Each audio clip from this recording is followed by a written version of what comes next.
예, 무조건 고백하라. 그러면 고민은 너의 것. 무조건 고백하라. 그러면 고민은 너의 것이라는 제목으로 하나님 말씀 증거하도록 하겠습니다. 현대인들이 물질적으로 풍요해졌습니다. 그건 뭐 말할 것도 없죠. 뭐 정말 옛날에 왕들보다 더 나은 인생을 살고 있습니다. 근데 스트레스는 더 많아진 것 같습니다. 이유가 무엇인가? 몰라도 되는 일들을 너무 많이 하기 때문에 그렇습니다. 요즘에는 미디어가 발달되고 또 SNS가 발달돼 가지고 사실은 옛날에는 지구 건너편에 있는 데서 지진이 났는지 뭐 해일이 일어나는지 알지도 못했을 뿐만 아니라 하나도 스트레스가 되지 않습니다. 근데 지금 어떻습니까? 전 세계에서 벌어지는 모든 사건 사고가 당장 내게 알려집니다. 사실 걱정 안 해도 되는 건데 그거 갖고 걱정하고 염려하게 된다는 것입니다. 옛날엔 비교해봐야 그냥 그 동네에서 비교하는 거 아닙니까? 동네에서 제일 예뻐 뭐 이런 거 아니었어요. 근데 지금은 참 부담스럽습니다. 전 세계적으로 경쟁을 해야 됩니다. 그러니까 뭐 게임이 안 되는 거죠. 옛날엔 조금만 돈을 갖고 있어도 부자라 그랬는데 지금 항상 이제 빌 게이츠하고 비교를 해야 됩니다. 그러니까 누구든지 행복하지 않겠죠. 그 스트레스 한계를 뛰어넘는 것입니다. 우리가 이게 스트레스를 받을 수 있는 한계가 있는데 그걸 한계를 뛰어넘으니까 전부 다 노이로제 현상이 걸리는 겁니다. 스트레스를 너무 받으면은 피할 수 있는 길이 두 가지라 그러죠. 이중인격. 내가 이렇게 두 가지 태도를 보이거나 또는 정신분열입니다. 또 다른 자아를 만들어내는 거예요. 정신분열, 미치는 겁니다. 그래서 이렇게 미쳐야만 감당을 할 수 있으니까 제정신 갖고는 감당 못하니까 그러다 보니까 사람들이 다 정신분열, 뭐 거의 이중인격 이런 식으로 변화가 되더라는 것입니다. 그러니까 안정도 없고 항상 불안과 두려움이 있고 뭔가 이렇게 쫓기는 듯한 인생을 살아가고 있다라는 것입니다. 이때 우리에게 주시는 주님의 음성이 무엇입니까? 28절의 말씀이죠. 수고하고 무거운 짐진 자들아 다 내게로 오라. 내가 너희를 쉬게 하리라. 믿지 않는 사람들이 이 말 들어야 됩니다. 근데 믿지 않는 사람들이 이 말을 안 듣고 쉬지 못한다는 건 그래도 이해가 할 수 있지만 믿는 자들조차도 이 말씀을 못 듣고 거절할 때가 있다는 것입니다. 왜 그래요? 오늘 25절에 단서가 나오죠. 여기 보니까 아버지여 이것을 지혜롭고 슬기 있는 자들에게는 숨기시고 어린아이들에게는 나타나심을 감사합니다. 숨기시는 게 있다는 거예요. 숨긴다는 게 뭡니까? 안 듣는다는 거예요. 들리지 않는다는 것입니다. 그러니까 스스로 지혜 있다, 슬기롭다 하고 자기 자신의 자아를 믿는 사람들은 말씀이 안 들린다는 거예요. 그러니까 말씀이 안 들리니까 믿음이 생길 리도 없고 그러니까 안식을 못 하는 거죠. 그러니까 어린아이들이라는 게 뭐예요? 철저히 의존하는 존재죠. 하나님 믿고 의존하는 백성들에게는 이게 잘 들리더라 그런 얘기입니다. 그래서 결국은 성경에서 맨날 말하는 게 뭐예요? 보기는 보아도 보지 못하고 듣기는 들어도 듣지 못한다. 그러니까 다 보는 게 아니라는 거죠. 그러니까 겸손해야 보인다는 것입니다. 그 사도 바울이 변화되는 장면이 사도행전 9장에 나오는데 거기서 다메스도상에서 빛을 보고 난 다음에 이렇게 눈이 안 보이기 시작했죠. 근데 아나니아 만나가지고 그 예배드리고 기도하는 가운데 이런 얘기가 나옵니다. 그 9장 18절 즉시 사울의 눈에서 비늘 같은 것이 벗겨져 다시 보게 된지라. 상징적인 의미라고 생각합니다. 우리 눈에 비늘이 있어요. 비늘이 벗겨져야 됩니다. 비늘이 벗겨져야 사울의 삶이 청산되고 바울의 삶이 시작되는 것입니다. 그러니까 성도들이 교회에 나오고 예배 드리고 하다가 어느 순간 확 뒤집어져 가지고 인생이 완전히 바뀌는 사람이 있어요. 이유가 무엇이냐? 눈에서 비늘 같은 것이 벗겨져야 돼요. 그러니까 비늘 벗겨지는 순간이 진짜 이게 변화되는 시간입니다. 그게 능력의 시간이라 그때부터 안식하게 되고 주님의 능력이 내 삶에 임하게 된다는 것입니다. 오늘 이 새벽에 여러분의 삶 가운데도 이 비늘 같은 것이 벗겨지는 은총의 역사가 있기를 바랍니다. 그게 승리라는 것입니다. 그러면 우리가 해야 될 일이 뭐냐?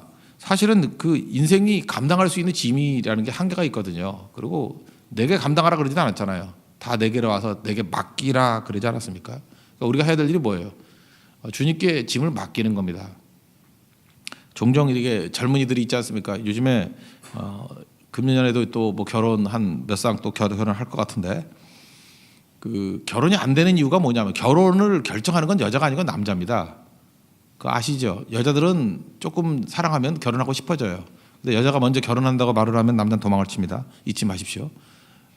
결혼은 남자가 결심해야 결혼하는 거예요. 결혼 결심은 남자가 하는 겁니다. 그러니까 결혼이 잘 안 이루어진다는 얘기는 뭐예요? 남자가 결심을 못 하거나 안 한다는 거예요. 그러니까 남자가 결심해야 결혼이 되는데 너무 용기가 없는 거예요. 거절당하면 어떡하나.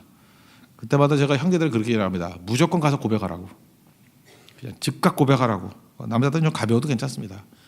너무 고민해가지고 막 살이 빠지는 애가 있어요. 물론 뭐 다이어트 효과도 있지만 바짝 마른 애가 더 빠져가도 어떡하겠어요. 고백하면은 그때부터 어떤 일이 뭐냐, 고민은 너의 것이 돼요. 그죠? 그리고 자버리라고요. 고백하고. 그게 되게 중요한 거죠. 왜 자기가 혼자 고백해 고민해요? 우리 두 가지 얘기를 해야 됩니다. 고백할 자유도 있고 거절할 자유도 있다는 거 잊지 마십시오. 그러니까 남자에겐 고백할 자유가 있어요. 고백하라고요. 그럼 여자가 왜 이러시는 거예요? 그러면 예 알았습니다. 그리고 딴짓하면 되는 거예요. 그럼 다 끝나버리는 건데 이게 여러 가지 문제가 생기는 게 있다는 것입니다. 그러니까 고백도 안 하고 애타게 하니까 자기만 썩는 거죠. 똑같은 원리예요. 하나님 앞에서도 우리가 내 짐을 맡겨버리는 거예요. 그럼 내 짐이 아닙니다. 그 다음부터 누구 짐이에요? 하나님의 짐. 그러니까 인생 사실 이게 말은 되게 쉽죠. 이게 쉽게 사는 거예요. 답답한 거 있으면 고백을 해버리고 그래서 내 짐이 아니라 너의 짐이 되게 만들어버리고. 여자분들 이거 하면 안 됩니다. 속성상 남자가 싫어한다니까요. 그걸로 끝나는 거예요. 여자는 그 정도만 하겠어요. 예. 그리고 우리 짐은 우리가 질 수 있는 게 아니라니까요. 염려, 근심, 걱정 이런 거는 우리에게 감당하게 만들지 않았다니까요. 하나님께 다 맡겨버리래요. 너의 모든 짐을 다 맡겨버리래요. 염려를 맡겨버리래요. 이게 명령이잖아요. 맡겨버려야죠. 그게 우리가 해야 될 일이라는 것입니다. 그러면 된다는 거예요. 오늘 이 말씀 붙들고 참된 평안과 안식을 누리는 인생 되기를 바랍니다. 그럼 적용인데 적용은 이런 거죠. 세 가지 정도 적용을 할 수 있다고 생각하는데 첫째, 주님께 맡겨야 될 짐들이 뭐냐면 비본질적인 짐들 좀 맡겼으면 좋겠고 또 하나가 허무한 짐이 있어요. 헛된 짐. 그리고 세 번째, 주님이 주시는 열매만을 추구해야 참된 평안이 있다라는 거예요. 이게 오늘 메시지가 우리에게 주는 중요한 거라고 생각을 합니다. 첫 번째는 비본질적인 짐을 다 맡겨버리는 거예요. 종교적인 짐이라는 게 있습니다. 당대에 종교적인 짐이 제일 많았어요. 바리새인들 예수님께서 싫어했잖아요. 마태복음 23장에 보면은 화이또다 하면서 바리새인들 욕하는 얘기가 나오는데 거기 2절에 서기관들과 바리새인들이 모세의 자리에 앉았으니 최고의 자리에 앉아가지고 쓸데없는 짐 만들어낸다는 거예요. 4절 보니까 또 무거운 짐을 묶고 사람의 어깨에 지우되 자기는 이것을 한 손가락으로도 움직이려 하지 아니한다 이런 얘기가 나옵니다. 여기서 저 같은 이제 목사가 꼭 해야 될 일 중에 하나가 뭐냐 하면 교회가 쓸데없는 짐들을 자꾸만 지워서는 안 된다는 것입니다. 성도를 무겁게 만들면 안 된다는 거예요. 그래서 교회 가보면은 사실은 교회가 단순해야 되는데 너무 짐이 많아요. 제가 그래서 대표기도 잘 안 시킨다니까요. 대표기도 시켜놓으면은 한 일주일 동안 밥을 못 먹어요. 내가 이렇게 누렇게 뜨는 걸 봤어요.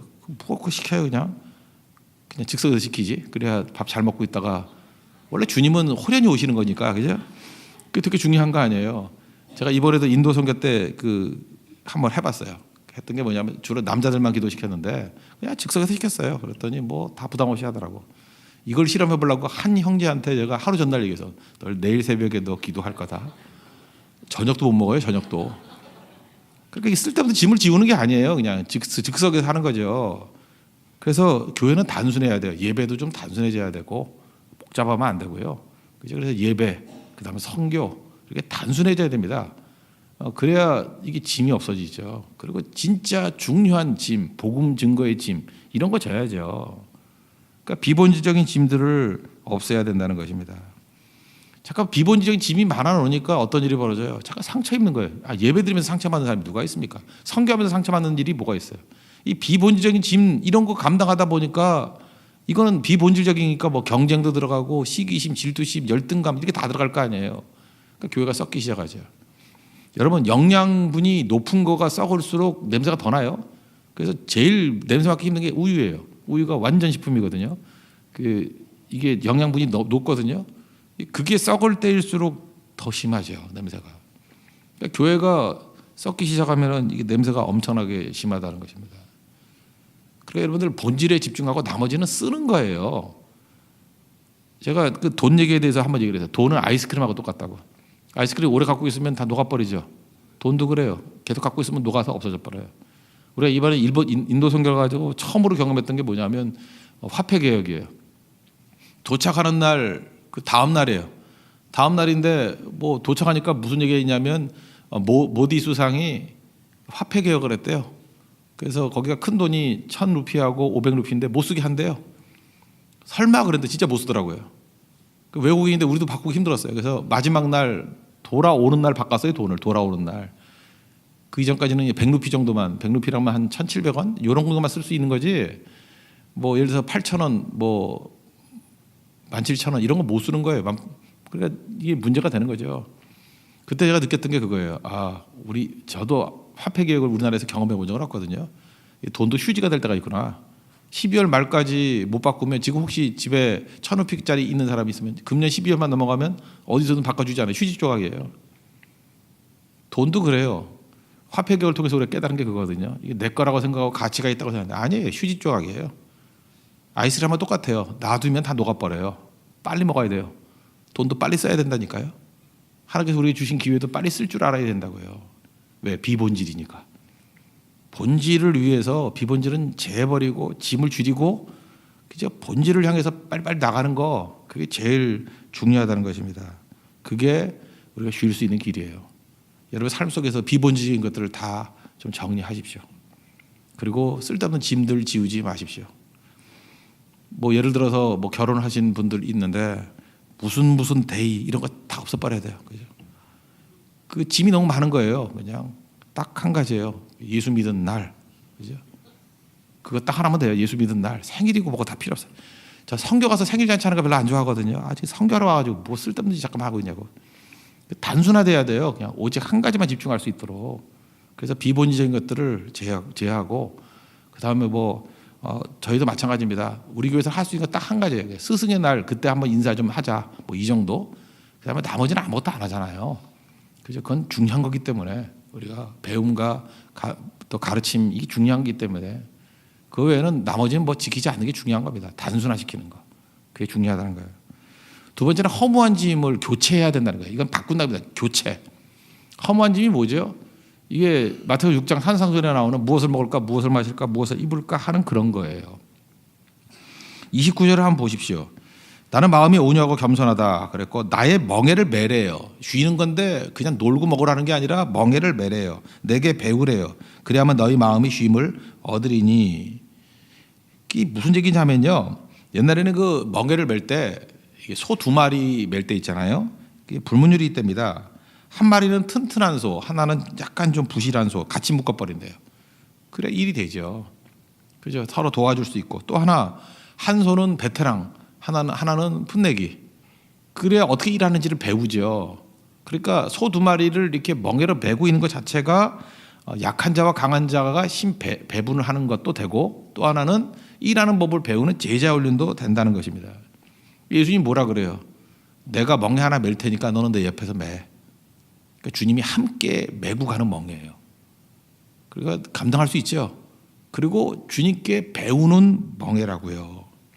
그 얼마나 힘이 있겠습니까? 주님과 함께하는 멍에.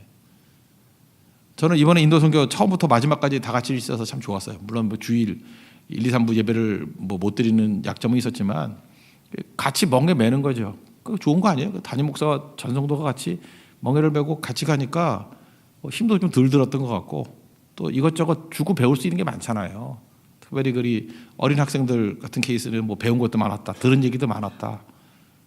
그죠? 거기서 그게 교육도 이루어지게 된다라는 것입니다. 이게 무슨 얘기예요? 세상의 멍에를 매는 건 뭐냐면 예수님의 멍에는 가치가 있는 건데 세상의 멍에는 주로 어떤 거예요? 성공의 멍에, 뭐 경쟁 의식, 뭐 비교 의식 다 이런 거 아니에요? 쓸데없는 멍에 그런 거 내려놓으라는 거예요. 그리고 진짜 예수님의 멍에를 맬 줄 아는 그 멍에는 가볍고 쉽다. 성경은 이렇게 얘기하고 있다는 것입니다. 그 멍에를 메고 승리할 수 있는 우리 하나님의 종 되길 바랍니다. 저는 그리스도 안에서 우리가 다 자유함이 있다고 생각합니다. 이 멍에는 무거운 멍에가 아니에요. 기쁨의 멍에예요. 영광스러운 멍에라고요. 로마서 8장 1절에 그리스도 예수 안에 있는 자에게는 결코 정죄함이 없나니. 교회는 정죄하는 곳 아닙니다. 그리스도 예수 안에 있는 성령의 생명의 법이 죄와 사망의 법에서 너희를 해방하였습니다. 우리에게 자유를 준다는 거예요. 주님과 함께 멍에를 매면서 자유를 느끼게 되는 것입니다. 그래서 여러분들 비본질적인 멍에 죄, 이 짐들 다 내려놓고 또 그 다음에 허무한 것들 무엇을 먹을까 무엇을 마실까 이 사라지는 짐들 다 내려놓으라는 거예요. 그 마지막 결론적인 세 번째인데 주님이 주시는 열매를 누리면 진정한 평안이 임하게 된다는 것입니다. 예수님도 요한복음 14장 27절에서 이렇게 말씀하셨죠. 나의 평안을 너희에게 주노라. 내가 너희에게 주는 것은 세상이 주는 것과 같지 않다. 너희는 마음의 근심도 말고 두려워하지도 말라. 예수님이 주시는 절대 평안이 있다는 것입니다. 단서가 되는 게 시편 127편 1절 2절인데 이게 솔로몬이 시편이거든요. 솔로몬의 시편이에요. 의미가 있죠. 솔로몬은 성공 같기도 한 실패한 인생이에요. 그죠? 이게 참 묘한 인생인데 그가 이렇게 고백을 해요. 여호와께서 집을 세우지 아니하시면 세우는 자의 수고가 헛되고 여호와께서 성을 지키지 아니하시면 파수꾼의 깨어 있음이 헛되도다. 너희가 일찍 일어나고 늦게 누우며 수고에 떡음이 헛되도다. 헛된 거 세 가지가 나와요. 죽어라 열심히 일해도 헛되대요. 수고의 떡을 먹은 것이 헛되대요. 그죠? 이 헛되다. 그게 무슨 얘기예요? 예수님께 나아가서 하나님께 나아가서 하나님이 주시는 수고가 있어야만 열매를 거둔다 그 얘기죠. 그런데 그러므로 그 다음 얘기가 있잖아요. 이게 교회에서 좋으시는 분들 맨날 좋아하는 구절 아니에요? 사랑하는 자에게는 잠을 주시는도다. 이게 그러므로가 뭐예요? 앞부분의 얘기에 대한 어떤 묶어놓는 결론을 그러므로로 쓰잖아요. 그 앞뒤가 안 맞잖아요. 이건 무슨 얘기냐면 발레를 든 얘기예요. 세상에서 보면은 하나님 말고도 수고의 떡을 먹는 사람들이 종종 보이죠. 예수 안 믿고 열심히 뛰어서 부자도 되고 막 그러잖아요. 그죠? 그러지 않습니까? 뭐 병원도 차리고 뭐 다 잘 되는 사람도 있어 보이잖아요. 근데 그 뒤에 있는 얘기가 그거예요. 그들이 밤에 잠자는지 가봤니? 그게 오늘 질문이에요. 그러니까 하나님께서 함께 해주셔야 열매를 거둔다. 그게 메시지고. 근데 하나님이 주시지 않는 열매를 거두는 것 같이 보일 때가 있다는 거예요. 우리 눈에. 그러므로 근데 한번 가보라는 거예요. 밤에 자는지 한번 가봐라. 잠 못 잔다는 거예요. 평안이 없다라는 것입니다. 그러므로 우리에게 중요한 게 뭐예요? 수고의 떡을 먹게 만드는 게 하나님의 능력이에요. 그리고 수고했습니다. 수고한 것이 열매 거두는 게 얼마나 축복인지 알아요? 수고한다고 다 열매 거두나요? 거두는 게 축복이에요. 그리고 하나님이 주시는 수고의 떡의 열매는 반드시 쉼이 있다는 것입니다. 이거 잘 경험이 안 되시면은 여러분 과거를 한번 생각해 봐요. 과거에 나름대로 성공했었죠. 마음 편했어요? 그 마음뿐만 아니라 온갖 어려움과 위기가 같이 와요. 근데 하나님께서 주시는 열매는 부작용이 없어요. 그게 부작용이 없다고. 하나님이 주시는 돈, 그러면 거기는 평안함이 깃들어요.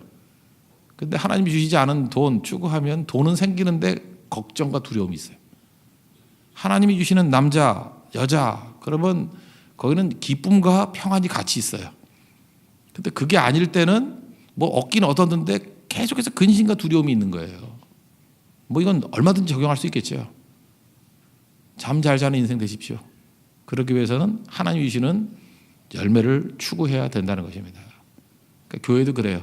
뭐 이렇게 겉으로 보이는 열매를 거뒀다가 중요한 게 아니라 하나님의 방법으로 하나님이 주시는 열매를 거둬야 참된 평안이 있다는 것입니다. 그럼 오늘 결론이 뭐예요? 우리 인생 가운데 비본질적인 짐 그런 거 잠깐만 내려놓고 교회는 쓸데없는 짐 지우는 데가 아니에요. 가볍게 해야 되고 또 하나가 허무한 짐 무엇을 먹을까 무엇을 마실까 무엇을 입을까 이런 짐 지는 거 아니에요. 예수님의 짐 지는 거예요. 그의 나라와 그의 의 그게 더 중요한 거다. 그러면 우리에게 열매가 있어요 없어요? 있습니다. 근데 하나님이 주신 열매의 특징이 뭐냐 하면 절대 평안이 동시에 주어진다는 거예요. 우리 눈으로 볼 때 세상에 보이는 그런 평안같이 보이는 것들은 한번 가보라는 거야. 밤에 잠 제대로 자고 있는가. 그 가정을 한번 보라는 거예요. 난리 일보 직전이에요. 하나님 은혜 가운데 여러분들 그런 평안함이 있기를 바랍니다. 어떤 사람은 뭐 높은 지위에 있음에도 불구하고 무슨 주사 안 맞으면 잠을 못 자는 분도 계시는 것 같은데 확실히 모르지만 그게 평안이에요? 절대 평안은 어디에 있어요? 하나님의 능력 가운데 있다라는 거예요. 여러분 새벽에 오신 분들은 다 잘 주무신 분이라고 생각을 합니다. 쉼이 있죠? 그래서 열매도 있고 쉼도 있고 그게 하나님의 축복이라는 거예요. 오늘도 주님의 주시는 그 쉼과 안식을 누리는 우리 하나님의 거룩한 백성 되기를 바랍니다. 예, 모두 자리에서 일어나겠습니다. 337장 찬송하겠습니다.